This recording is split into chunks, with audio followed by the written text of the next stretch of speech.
So I read dictionary every day for 5 minutes. The reason is to stop being an NPC.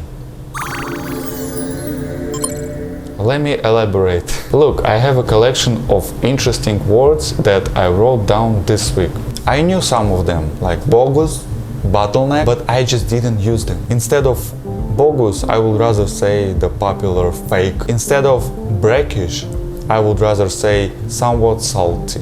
And English is not my first language, but I also have interesting words in Russian. When I hear someone saying an interesting word or expression that I might know about, but I never used it, I still put it in my notes and I will keep it there. And then my brain will do the job at the right moment. For example, it happened to me a few hours ago. I wanted to say that a food was salty, but then I remembered I had this freaking brackish word and I used it like it actually happened. So I mentioned the NPC thing. It's a real deal. Look at your phone, you have an autocomplete there. This program was trained on a lot of data.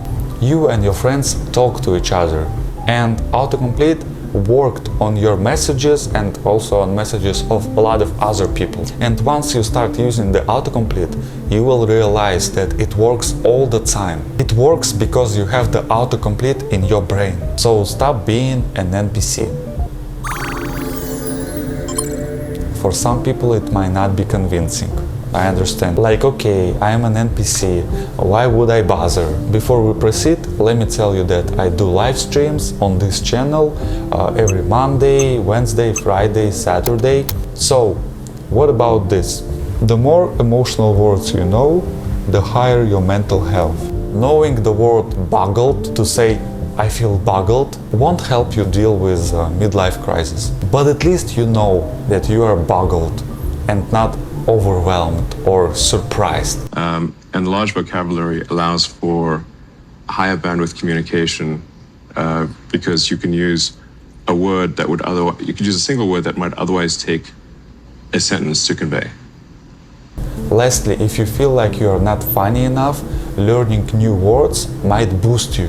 Because funny is usually equal to something unpredictable. That's why it's called punchline. Alright, I'm done with my arguments. Let me show you my full pipeline.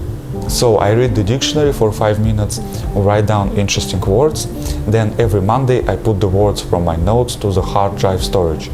You can put the words to wherever place you like, whatever software to keep your notes for a long time. You just need to empty your notes for the new week. Then every month I learn the new words that's stored on my drive. What's next after the dictionary? Of course, the dictionary of other languages. In Japanese they have a word for lonely mouth. Kuchisabishi. In Greece they have an interesting word, miraki. To do anything from cooking to creativity with complete dedication and love, putting part of your own soul into the result. So, alright ladies and gentlemen, see you on my live streams. Bye bye.